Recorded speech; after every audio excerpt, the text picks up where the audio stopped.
إِنَّا نَحْنُ نَزَّلْنَا الذِّكْرَ وَإِنَّا لَهُ لَحَافِظُونَ.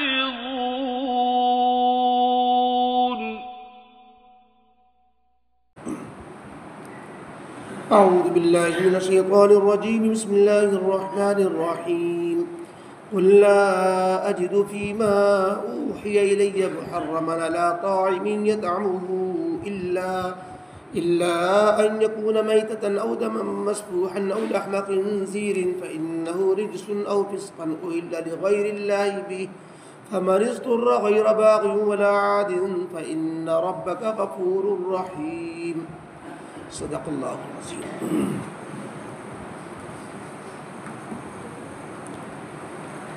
اوپر کے رکوع میں اللہ تعالیٰ کی نعمتیں جو نباتات کی شکل میں یا حیوانات کی شکل میں اللہ نے بندوں کو عطا فرمائی، اس میں بندوں نے اپنی طرف سے کچھ چیزوں کو بتوں کے نام پر نامزد کر کے اس کو اپنے اوپر حرام کر لیا. بعض چیزوں کو اس طرح حرام کیا کہ یہ مردوں کے لیے تو حرام ہے، عورتوں کے لیے حلال ہے، یا اس کے الٹا کہ عورتوں کے لیے اس کو حرام سمجھا، مردوں کے لیے حلال سمجھا، یا بعض شرطوں کے ساتھ، بعض صورتوں کے ساتھ اس طرح کی کنڈیشنیں لگا کر کے حلال چیزوں کو وہ حرام کیا کرتے تھے. اللہ تعالیٰ نے اوپر کے رکوع میں 8 طرح کے جوڑوں کا ذکر فرمایا، نر و مادہ ملا کر کے، کہ بھیڑ میں سے 2، بکرا بکری 2، اور اونٹ اونٹنی 2، اسی طریقے سے گائے بیل نر و مادہ. یہ اللہ تعالیٰ نے فرمایا کہ اس میں سے کون سی چیز اللہ نے حرام کی. جب اللہ نے نہ نر کو حرام کیا، نہ مادہ کو حرام کیا، نہ ان کے پیٹ میں جو بچہ پلتا ہے اس کو حرام کیا، تو یہ حرمت کہاں سے آ گئی؟ اگر یا تو تمہارے پاس کوئی علمی بنیاد ہونی چاہیے،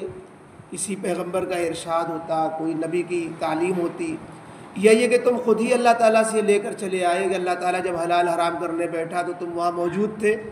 تو آخر کوئی تو تمہارے پاس سند ہونی چاہیے. جب خدائی حکم ہونے کی کوئی سند تمہارے پاس نہیں، تو اس کا مطلب یہ ہے کہ تم نے من گھڑت اپنے خواہشات سے اللہ کی پیدا کی ہوئی چیزوں میں حلال و حرام کو اپنے طور پر طے کرنا شروع کر دیا. گویا جو منصب اللہ کا تھا، جس کو چاہے حلال بنائے، جس کو چاہے حرام بنائے، یہ منصب تم نے اپنے لیے تجویز کر لیا. اب ظاہر ہے کہ خدائی کام کرنے پر جو بندہ خدائی کے دعویٰ کرنے لگ جائے، جان بوجھ کر کے اللہ پر افترا کرنے لگ جائے، تو یہ صورت تو بڑی تباہ کن ہے. اللہ تعالیٰ کے ایسے ظالم لوگ پھر جنت کا راستہ بھٹک جاتے ہیں، جنت کا راستہ نہیں پا سکتے. آج کی ان آیتوں میں اللہ تعالیٰ نے مزید تاکید کے لیے یہ فرمایا کہ میرے پاس اللہ تعالیٰ کی طرف سے جو وحی آئی ان جانوروں کے تعلق سے، جن کا ذکر اوپر سے چلا آ رہا ہے، اس میں وحی میں یہ بات فرمائی گئی ہے. اللہ نے فرمایا، اللہ تعالیٰ نے کہا اے نبی علیہ السلام یہ بات فرما دیجئے کہ میرے پاس جن جانوروں کے متعلق وحی آئی ہے اس میں میں کسی کو حرام نہیں کر پاتا. جن چیزوں کو تم نے حرام ٹھہرا رکھا ہے ان میں سے میں کسی کو اپنے اوپر حرام نہیں ٹھہراتا. ہاں، جن کو تم نے حلال کر رکھا ہے اللہ نے اس کو پہلے سے حرام کیا ہوا ہے. تم نے مردار کو حلال کر لیا، حالانکہ مردار حرام ہے. تم نے بہنے والے بہتے ہوئے خون کو، دم سائل جسے کہتے ہیں، خون تم چاٹ جاتے ہو، خون پی لیتے ہو، خون کھاتے ہو، یہ خون کو اللہ تعالیٰ نے پہلے سے حرام کیا ہوا ہے. یعنی تمہاری ڈبل حرکت ہے کہ ایک طرف اللہ کی حلال کی ہوئی چیزوں کو حرام کر رہے ہو، اور اب بتایا جاتا ہے کہ اللہ نے جو چیزیں حرام کی تھیں ان کو تم اپنے اوپر حلال بنا رہے ہو. خون کو اللہ نے حرام کیا، تم اس کو حلال کر رہے ہو، استعمال کرتے ہو. مردار کو اللہ تعالیٰ نے حرام کر دیا، تم اس کو کھاتے ہو، مردار کھا لیتے ہو، جھٹکے کا کھا لیتے ہو، مری ہوئی چیزیں کھا لیتے ہو. خنزیر کو اللہ تعالیٰ نے نجس قرار دیا، تم اس کا گوشت کھاتے ہو. خنزیر کا گوشت حرام قرار دیا اللہ تعالیٰ نے، اسے تم حلال سمجھتے ہو. اور بتوں کے نام پر جن چیزوں کو چڑھایا جائے، بتوں کی تعظیم پر، ان کے نام پر جن کی بلی چڑھائی جائے، یا بتوں کے نام پر جن کو ذبح کیا جائے، وہ مردار ہو جاتا ہے. تم ان کو کچھ لوگوں کے لیے، اپنے لیے، مجاوروں کے لیے حلال سمجھتے ہو. تو غرض ہے کہ جو چیزیں اللہ نے حلال کی تھی ان کو تو تم نے حرام بنایا، جن کو اللہ نے حرام بنایا تھا ان کو تم نے حلال کر لیا. یہ ان کا دوہرا جرم ہے. تو اس لیے حلال و حرام کے معاملے میں انسان با اختیار نہیں ہے. علماء بھی جو حلال و حرام کے بارے میں کوئی بات بتاتے ہیں تو وہ بتاتے ہی ہیں، بناتے نہیں ہیں۔ کوئی مسئلہ بنا نہیں سکتے، صرف بتا ہی سکتے ہیں کہ بنانا اور بتانے میں فرق ہے، یعنی کہ حلال کو اپنے طور پر کسی چیز کو حلال بنا لے، جیسے لوگ کہہ دیا کرتے ہیں علماء نے اس کو حلال بنا لیا، تو حلال بناتے نہیں ہیں۔ قرآن و حدیث میں جس چیز کو حلال فرمایا گیا ہے اسی کو بتا دیتے ہیں کہ یہ حلال ہے، یہ حرام ہے۔ یا بعض دفعہ کنڈیشن ایسی ہوتی ہے کہ انسان کے لیے ایک حرام چیز مجبوری کے اور ناگوار حالات میں، ایسی ایمرجنسی حالت میں اللہ تعالیٰ کی طرف سے چھوٹ دے دی جاتی ہے۔ مثلا اسی آیت میں آ رہا ہے کہ مردار حرام ہے، خنزیر کا گوشت حرام ہے، خون حرام ہے، لیکن جان بچانے کے لیے جب کوئی حلال چیز نہیں مل رہی اور وہ بےتاب ہو رہا ہے، تڑپ رہا ہے کہ اگر اس کو یہ حرام لقمہ نہیں پہنچایا گیا، یہ حرام چیز نہیں پلائی گئی تو یہ مر جائے گا،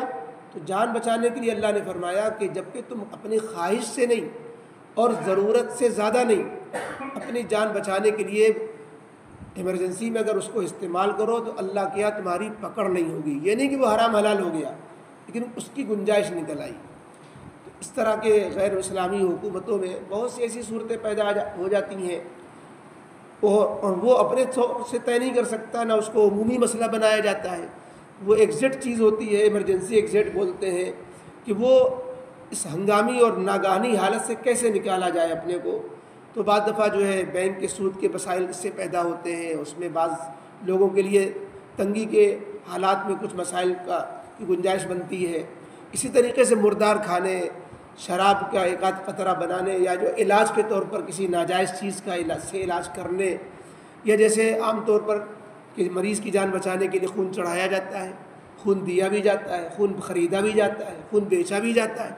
تو یہ حالانکہ خون ناپاک ہے، اس کا خریدنا بھی ناجائز ہے، بیچنا بھی ناجائز ہے۔ بیچنا تو حلال میں ناجائز ہے، خریدنا جان بچانے کے لیے، مریض کی صحت کے لیے یہ جائز ہو جاتا ہے، چونکہ ضرورت ہے اور اس کا بدل نہیں ہے، اور یہ ڈاکٹر جو ہے اس کو ضروری قرار دے رہے ہیں، تو ہم وہ اس کے ماہر ہیں، تو اب اس پر جو ہے عمل کرتے ہوئے اگر کوئی خرید رہا ہے، مریض کے چڑھا رہا ہے، ظاہر ہے کہ یہ ہے تو ناجائز چیز، لیکن مجبوری کی وجہ سے اس کی اجازت دے دی گئی۔ تو قرآن کریم سے یہ اجازت نکل رہی ہے، ایسا نہیں کہ علماء اس کو حلال بنا رہے ہیں، بنا نہیں رہے۔ قرآن نے جو باتیں اصولی طور اندازے بتائی، اس اصول سے مثالوں کے اندر اس اصول کو جاری کر رہے ہوتے ہیں، نافذ کر رہے ہوتے ہیں، منطبق کرتے ہیں کہ اس کا ملان کر کے کہ ہاں اس میں گنجائش اس اصول سے نکل رہی جو قرآن نے اصول بیان کیا ہے کہ بے چینی بےتابی کی حالت میں جان بچانے کے لیے ان چیزوں کا کوئی استعمال کرے تو اللہ تعالیٰ کیا گناہ نہیں ہوگا، بشرطے کہ لذت کے لیے استعمال نہ کرے، بشرطے کہ ضرورت سے زیادہ استعمال نہ کرے۔ تو آج کی آیتوں میں گویا اوپر کے رکوع کا حاصل یہ تھا کہ اللہ تعالیٰ نے یہ چیزیں تمہارے لیے حلال کی ہیں، ان کو حرام مت ٹھہراؤ۔ آج کی اس آیت کا حاصل یہ ہے کہ اللہ نے یہ چیزیں حرام بنائی ہیں، ان کو تم حلال نہ سمجھو۔ اب حرام چیزوں کا تذکرہ کیا جاتا ہے، وہ چیزیں ہیں جن کو مشرکین مکہ عرب کے لوگ عام طور پر حلال سمجھ کر استعمال کرتے تھے۔ قرآن نے کہا یہ حلال نہیں ہے، میرے اوپر جو وحی آئی ہے اس وحی میں تو یہ بتایا گیا کہ جن چیزوں کو تم حرام سمجھ رہے ہو وہ حرام نہیں ہے، حلال ہے، اور جن چیزوں کو تم نے حلال بنا رکھا وہ حلال نہیں ہے، اللہ تعالیٰ کی طرف سے انہیں حرام قرار دیا گیا۔ فرمایا گیا قُل لَا أَجِدُ فِي مَا أُوحِيَ إِلَيَّ مُحَرَّمًا، اے نبی علیہ السلام آپ ان مشرکین مکہ عرب سے کہیے لا اجد فیما اوحی، میرے پاس جو وحی اللہ کی طرف سے آئی ہے اس میں کسی چیز کو حرام نہیں پاتا، کسی چیز کے کھانے کو میں اپنے حرام نہیں پاتا۔ لا اجد فیما اوحی، اس وحی میں جو مجھ پر پہنچی ہے میں کسی کھانے والے پر حرام نہیں پاتا کسی چیز کو جس کو وہ کھا رہا ہے، الا ان یکون میتۃ، یعنی اوپر جو چیزیں آئی ہیں اس میں سے کوئی چیز حرام میں نہیں پاتا، ہاں جو چیز حرام میں پاتا ہوں وہ یہ ہے جس کو تم حلال سمجھ رہے ہو، الا ان یکون میتۃ، مگر یہ کہ وہ مردار ہو جائے، مردہ ہو جائے، یا اس کو شرعی طریقے پر ذبح نہ کیا گیا اور اس سے پہلے اس کی جان نکل گئی تو وہ بھی مرداری کے حکم میں ہے، جیسے جھٹکا وغیرہ، او دمم مسفوحا، یا بہتا ہوا خون، دوسری چیز کہ وہ خون جو بہتا ہوا، وہ بہتے ہوئے قید اس لیے لگائی کہ یہ تلی اور یہ کلیجی یہ بھی خون ہی ہوتا ہے، لیکن یہ بہنے والا خون میں شمار نہیں ہوتا ہے، وہ خون جامد اور جو ہے جمع ہوا خون کہلاتا ہے، اس لیے اس کا حکم وہ نہیں ہے کہ وہ بھی کلیجی حرام ہو جائے یا تلی حرام ہو جائے، حالانکہ وہ بھی خون سے بنی ہوئی چیز ہے، لیکن وہ بہنے والے خون میں نہیں آتا، اسی لیے مسفوحاً کے معنی آتے ہیں بہنے والا خون، جو خون جسم سے نکلے اور بہے وہ حرام ہوتا ہے۔ او لحم خنزیر، تیسری چیز اللہ نے فرمایا کہ میں جو اللہ کے نبی نے فرمایا کہ میں جو چیز حرام پاتا ہوں وہ خنزیر کا گوشت ہے، جن کو تم کھا رہے ہو، فإنہ رجس، کیونکہ خنزیر تو پورا کا پورا ناپاک ہے، کوئی جز اس کا پاک نہیں ہو سکتا، لہذا وہ اس طرح ناپاک ہے کہ اس کی کوئی چیز استعمال نہیں کی جا سکتی۔ اور فسقاً، چوتھی چیز جو اللہ تعالیٰ کی طرف سے حرام قرار دی گئی،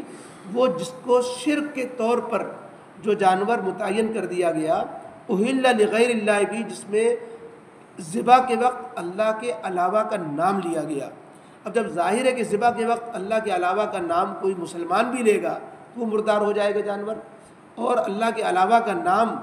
جو ہے ایک وہ شخص لے رہا ہے جو اللہ کے علاوہ کے نام کا عقیدت رکھتا ہے، بت کے نام پر ذبح کر رہا ہے اور اللہ کا نام اس پہ لینے کو غلط سمجھ رہا ہے، تو ظاہر ہے کہ وہ اس کے مردار ہونے میں، اس کے حرام ہونے میں کوئی شبہ نہیں۔ او فسقاً، فسقاً سے مراد ہے ممنوع ذبح، جس کو وہ ممنوع ذبح کی تشریح کیا ہے، جس ذبح کو منع کیا گیا، جس اہل لغیر اللہ بھی، یعنی وہ ذبیحہ کہ اللہ کے علاوہ کا اس ذبح کے وقت اس پہ نام لیا گیا۔ اب اس کی دو صورتیں ہوتی ہیں، ایک جانور کو ہی پہلے سے اللہ کے علاوہ کے لیے متعین کر دیا گیا کہ فلاں کے نام کا بکرا ہے یا فلاں کے نام کا جو ہے یہ چڑھاوا ہے، اور یہ جو ہے بچہ بڑا ہوگا اس کو جو ہے فلانے جا کے بت کے نام کی گھاٹ پہ جا کے ذبح کریں گے اور اس کی خوشنودی کے لیے ذبح کریں گے، یا مسلمانوں میں کہ اس کو جو اجمیر میں لے جا کے ذبح کرائیں گے، اس طرح کی چیز سے مردار ہو جاتا ہے وہ۔ فمن اضطر غیر باغ ولا عاد،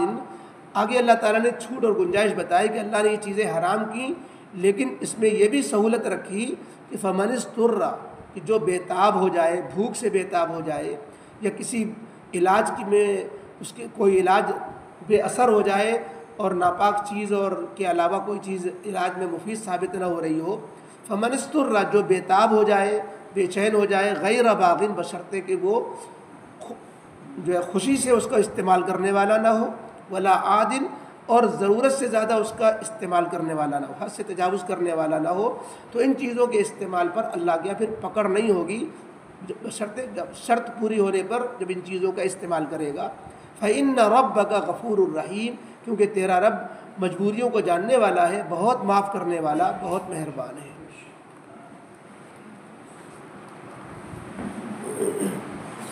اللهم صل على سيدنا محمد وعلى آل سيدنا محمد وآله وصحبه وبارك وسلم۔ ربنا ظلمنا أنفسنا وإن لم تغفر لنا وترحمنا لنكونن من الخاسرين۔ ربنا لا تزغ قلوبنا بعد إذ هديتنا وهب لنا من لدنك رحمة إنك أنت الوهاب۔ ربنا اغفر لنا ولإخواننا الذين سبقونا بالإيمان ولا تجعل في قلوبنا غلا للذين آمنوا ربنا إنك رؤوف رحيم۔ وصلى الله تعالى على خير خلقه محمد وآله وصحبه أجمعين برحمتك يا أرحم